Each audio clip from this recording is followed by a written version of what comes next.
2 years ago and did an interview, a study on gay men and their careers.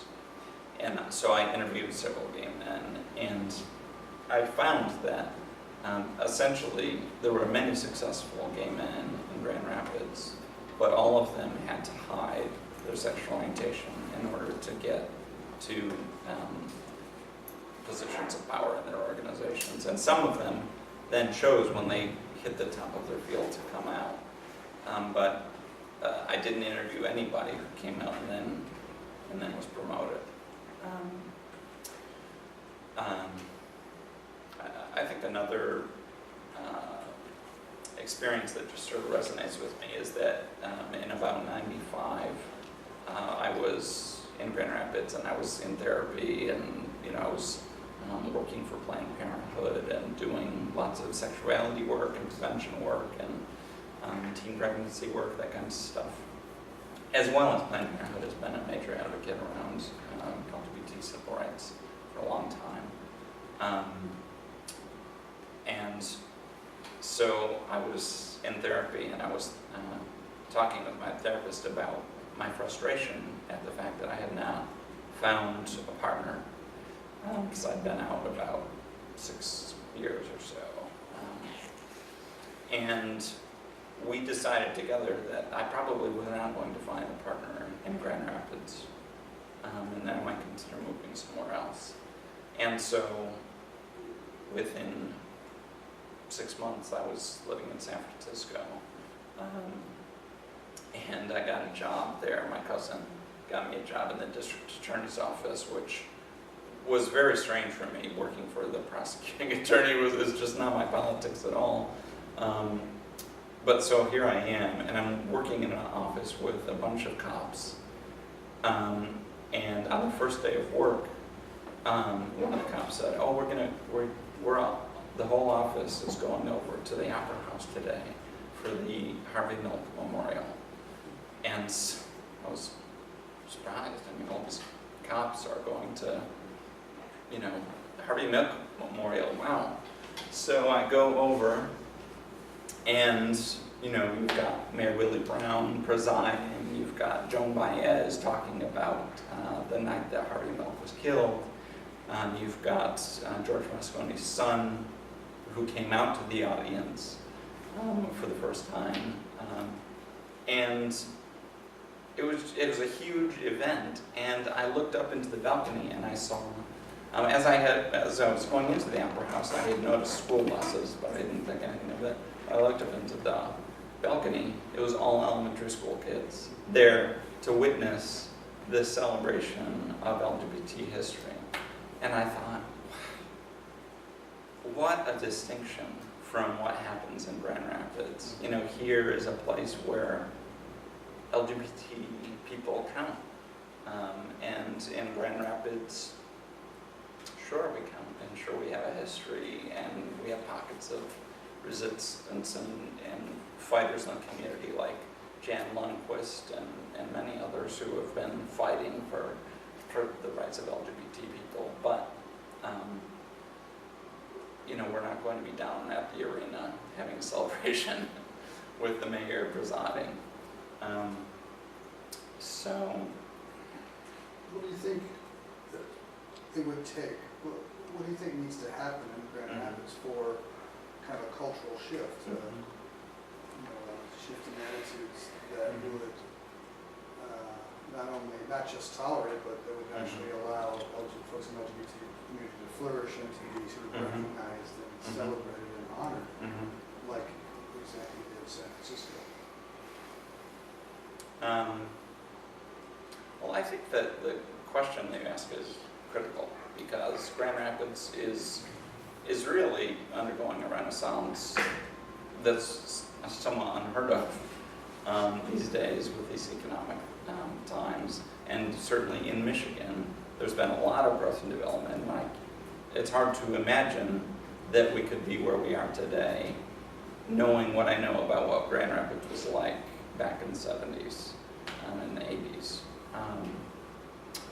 And so I think that if Grand Rapids is really going to continue to express itself and continue to develop and do things like attract the global talent that is needed to do important work in Grand Rapids. I mean, we've got great things happening in the life sciences, for instance.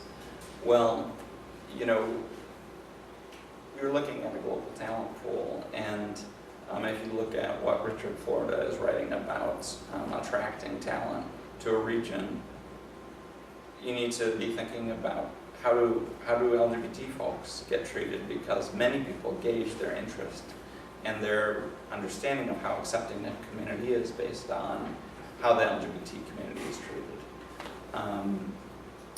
So I think it's really critical, and if Grand Rapids is going to continue to be a vibrant place, I think that we need to get over the hump of becoming more inclusive, not just of LGBT people, but of people of color and all kinds of people who are different, people with disabilities, and you know, people from different races. We really have a very segregated society here, and I don't know. I don't know what it's going to take. I do know that that right now it seems a lot of people seem to be agreeing that whereas people of color, African American people, are moving out of the South and into the North for jobs, a lot of those folks are moving home, that a lot of LGBT people in the past decades have moved out of Grand Rapids into Chicago and New York and San Francisco and LA in order to find acceptance, that they too are moving home because in terms of our entire culture, we're becoming a more inclusive nation generally. We've got so we've got an opportunity, and I think LGBT people are moving home. I think I'm an example of that. And so I don't really know how to answer your question. No, that's all right. It's an easy one, sure. Well, maybe as a follow-up to that, you know, because there's some people who sort of, you know, again, based upon the interviews we've already done and the meeting we've looked at, there's sort of this, there's some, obviously there's not, like with any groups, there's no consensus on kind of what the goals are or how one identifies oneself. A good example in Vicki Heckler's book called Queer America, which is sort of a people's history of the LGBT community in the United States, she said there's sort of this historical tension that's existed, definitely since Stonewall to the present, but even before at some level. Sort of a tension between folks in the LGBT community who just are wanting, the goal is to kind of assimilate into America. So like, look, we're here, accept us, we want to be treated as equals, but we're a part of this, you know, this whole American experiment. And there's other folks who say, no, we're not interested in sort of this business as usual. This is more about liberation and justice, and we're not interested in just fitting into conventions and whatnot. I'm just wondering, what's your experience of that tension at all in your own life or in Grand Rapids as well? Well, that sort of jogs my memory. I think about there are many LGBT people who are focused on LGBT rights, and they see that as a white, middle-class, male, Christian agenda. They want all of the privileges that go along with those identities, but they just want sexual orientation to be added to the protected statuses, and they want LGBT people to be able to get all those benefits. And they don't necessarily look at racism and what's going on in our community in terms of racism. They don't look at the fact that women still make a fraction of what men make for the same work. And so I think that if the LGBT rights movement is going to be successful in transforming Grand Rapids, it's going to be by linking with other justice movements, with labor activists. And there's some movement that's going on right now, trying to link LGBT people with other progressive causes, but it's slow and it's hard work, and there's a lot of trust to be built. LGBT people have to demonstrate that they are doing their work on racism, and they also have to come to a place where they're presenting their issues as not just white issues, because guess what? There are many people of color who are LGBT, and we need to stop pretending that it's just a one issue. I think I learned that lesson initially when I was in college. I was asked to talk with a multicultural group of activists on campus about the history of the gay rights movement. And so I was talking about Stonewall and Harvey Milk and the Managing Society, and I was very excited. I had just come out of the closet. And I thought, oh, this is going to be great. I'm going to affect all of these activists and inform how they do their work on campus. So I was really pumped. And the first question was from one of my African American classmates who said, Chad, have you ever dated a black man? And I didn't get it. I thought, well, why is she asking me about that? I mean, I've barely dated anybody. And what I didn't get, and that I have sort of spent my life getting more, is that in order for folks to trust me and to partner with me around LGBT politics and rights, they need to know that I have their back. So she, as an African American woman, needed to know that I had her back as a black woman in order to then join with me in working on the politics that are important to the LGBT community.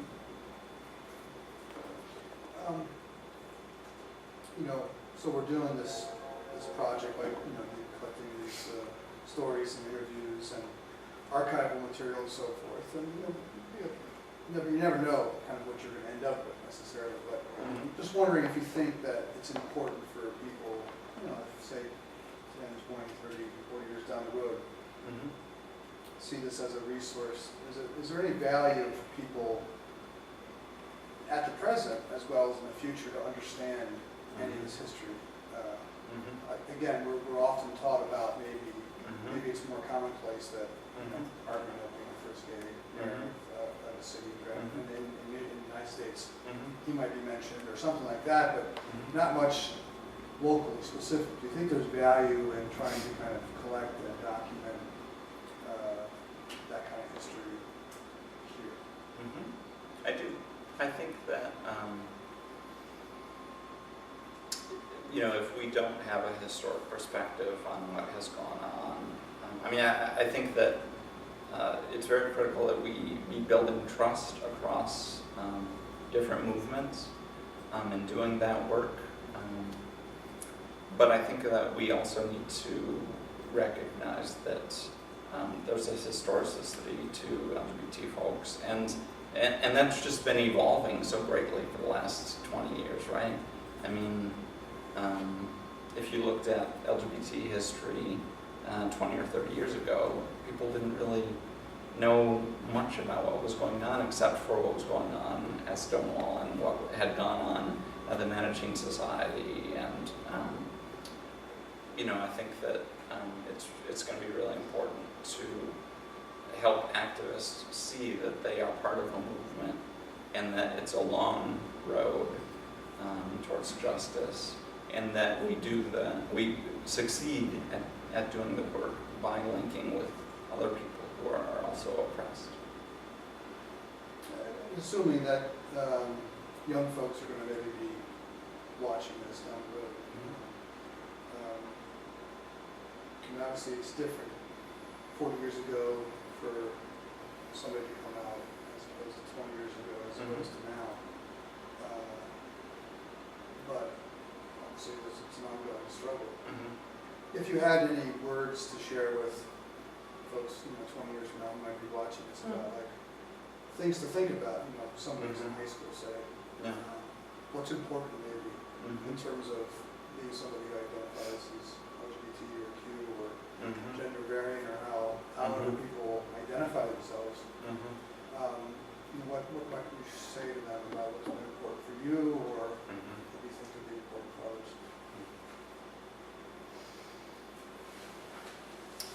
think that one of the important pieces for me has been to do work healing from the sort of ignorant messages that we all get brought up with. We all get brought up with a history and a current practice of racism, and we need to do a lot of healing work to figure out, okay, so just because I was taught those, those horrible things about people who are a different race from me, doesn't mean that they're true. And we live in a society where white folks are taught that they should be really competitive and successful. And we also get taught, we also are sort of brought up in a society in which being white carries a great amount of privilege, and we get great advantage that is completely unearned. And so for white people to accept, for instance, that some of their success is unearned, that they didn't earn everything that they got, that